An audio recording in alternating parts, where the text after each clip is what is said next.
Conference. I must admit to being very proud, and if I'm totally honest with you, a little excited to be standing in front of you today to launch AIC Sustainability Action Plan, entitled Agri-Supply, an Action Plan for Sustainable Efficiency. Sustainable efficiency is about maximising productivity and resource use whilst minimising environmental impact and waste, ensuring that we meet our needs without compromising the ability of future generations to meet theirs. Although I'm presenting this, it's been a real team effort, and I would like to acknowledge the input of my colleagues, in particular Andrew Pearson, who co-wrote this with me, RDP, and those members who so generously gave their time in acting as critical friends. This plan builds on our 2020 report, A Roadmap for a Sustainable Food Chain, recognising the pace, scale and focus on sustainability, which has seen exponential growth over the last few years. This has been driven from multiple angles: government, consumers, retailers, processors, the finance sector, investors, shareholders, all are now asking more questions and wanting evidence on what businesses are doing, reflected in the array of voluntary and increasingly mandatory reporting standards, coupled with the focus on green claims. Not forgetting the international angle. We're in the seasons of COPs, with the COP16 Convention on Biological Diversity concluding 10 days ago in Colombia, and the UN Climate Change Conference, COP29, starting this week in Azerbaijan, with agriculture being the theme for next Tuesday. And only yesterday, the Prime Minister committed to reducing UK greenhouse gas emissions by 81% by 2035 compared to 1990 levels. AIC's Sustainability Action Plan recognises this emphasis. And through the framework we have developed, we've created a structural report based on the 3 pillars of sustainability: economic, environmental and social, all of equal importance to a thriving business. But within these are topics relevant to our sectors and your businesses, as emphasised by the business drivers at the top of the framework. So why should you read this?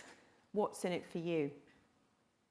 This is the only place you will find the information, insights and facts from across the agri-supply sector, with chapters based on the business drivers. The content of the action plan covers the impact of these areas for members, the current situation, and what action member businesses can undertake, and the role that AIC can provide as your trade association, the AIC enablers. The external drivers are also featured, and the role that not only policy, but the value chain and finance sector play in this area. This was picked up in the sustainability survey we did with our members, which included a question on why they are gathering data. You can see the results on pages 66 and 67 of the full report. To return to the topic of AIC's role, a role that encompasses leadership, collaboration and advocacy. I would like to just focus in on the advocacy piece, on the collaboration piece for a second. This action plan is part of the food system picture, and it represents the vital role our members play in a resilient food system, both pre- and post-farm gate. But we can't do this alone. We need to work with all the different elements of the food system in a collaborative manner. As the well-known quote says, if you want to go fast, go alone. If you want to go far, go together. The executive summary on page 7 of the full report picks up key priorities for AIC, our members and stakeholders. To pick a few: adopting sustainability metrics within operational activities, assessing the environmental impact of all products, building on regulatory requirements through the utilisation of voluntary standards. But what is required to facilitate these? Firstly, Cross-government strategies on land use, food and energy security. We need an integrated approach to recognise the many areas of government the food system touches. Investing in innovative solutions and infrastructure. Our members are operating in rural communities. We need to ensure that whether it's connectivity, alternative fuel sources, transport links for people to get to work, rural communities and their businesses are not forgotten. And lastly, to reiterate one of our election priorities, a standardised approach to sustainability data combined with streamlining and simplifying reporting. We need to ensure businesses are able to analyse and act on the data they are gathering, rather than spending so much time gathering and reporting the same data in slightly different formats multiple times, something we're hearing more and more about from our members.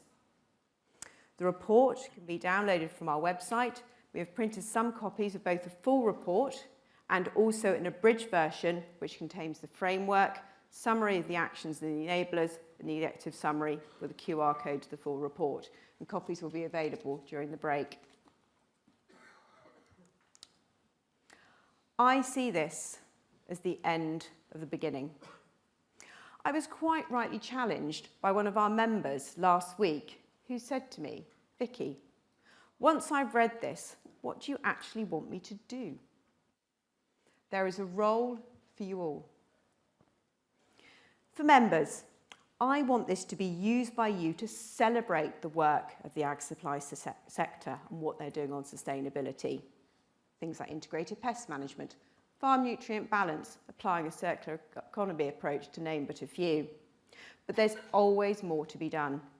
As outlined in the members' actions, we can be central to orchestrating change through the work we will and continue doing.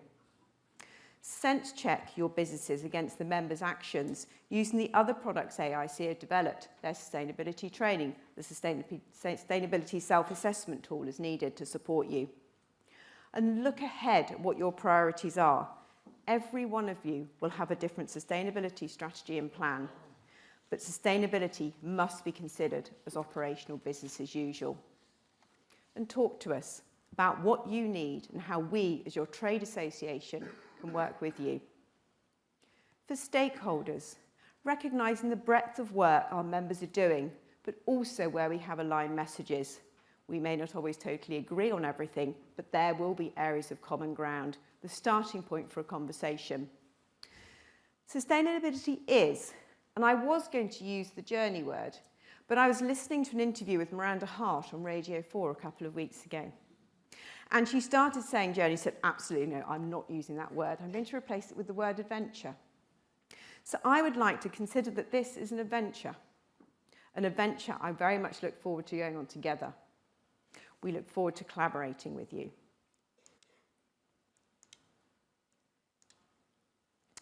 And this plan is not for sitting on the shelf.